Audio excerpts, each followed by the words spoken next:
I'm joined now by Myung-koo Kang. He's from Boston. He's a professor of political science at Baruch College. What are the goals for both of these leaders as they sit down for talks again? They basically wanted to resuscitate stalled denuclearization negotiation between the United States and North Korea. So resuming this negotiation with the United States seems to be the key and the main goal of this summit meeting. And of course, improving inter-Korean economic cooperation, as the reporter highlighted, making the demilitarized zone and the northern limit line peaceful cooperation or disarmament of conventional weapons. All such kind of things would be very important between the two Koreas. But the most important main goal, of course, is to make some kind of breakthrough or breaking the stalled denuclearization negotiation between the United States and North Korea. And they've just opened up the door now, and Moon Jae-in making his way off the plane. A lot of pageantry here, and that's what we've witnessed in all of these summits. Very dramatic, lots of people in colorful costumes, music playing. Describe that for me. How important is all of that? The pomp and circumstance.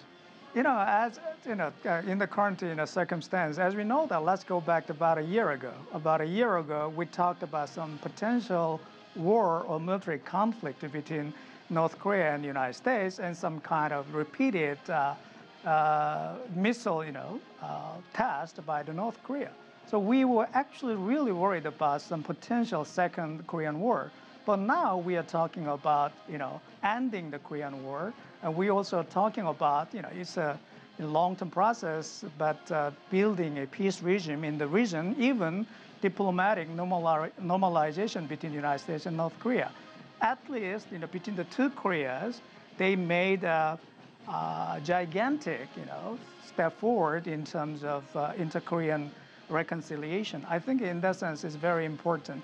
But one thing we have to notice from this summit meeting is that the outcome should be, the denuclearization agreement or measures suggested by the North Korean regime should be very concrete this time. If that's not the case, the current situation can escalate into really bad situation.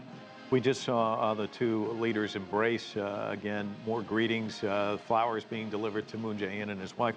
One of the things with his delegation as he hugs some of these young participants there, his delegation, he's bringing, it's about 200 people with him, many of them business leaders representing the country's 17 of them.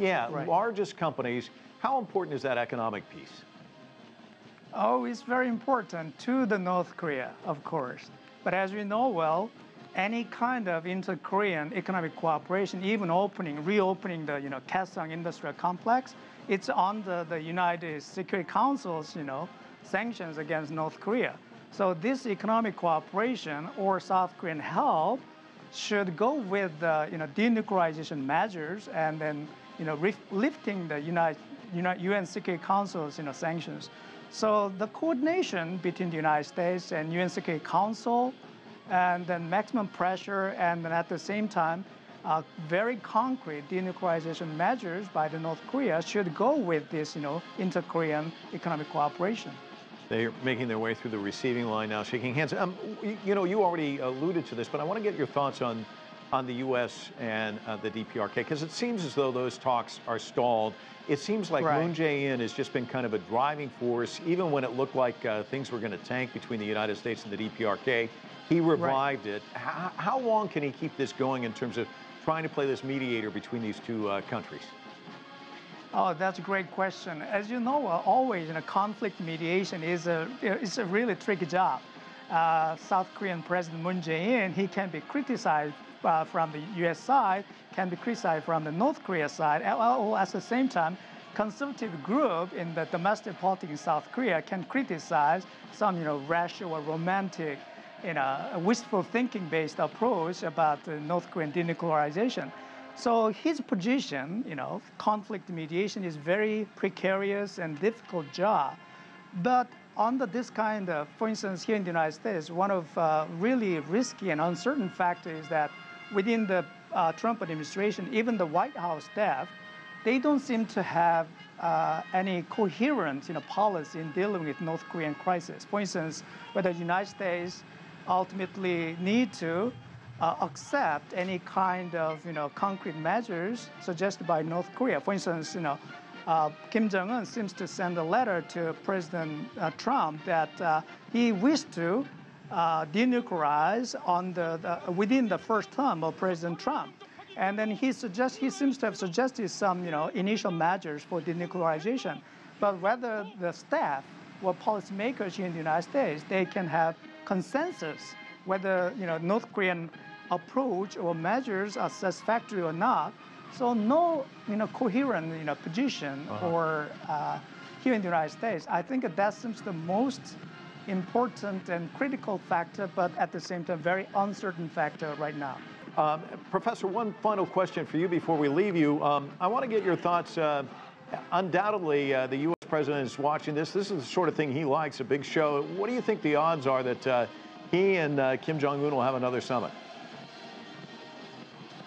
I guess I cannot predict, all right? But ultimately, it depends on President Trump, right? So nobody, probably even President Trump himself, does not know his, genuine, plan or intention in the coming month. But I would say cautiously optimistic because the more President Trump is cornered in domestic politics because of the coming midterm election and impeachment, risk, he may need some kind of breakthrough to, highlight his achievement during his, tenure here.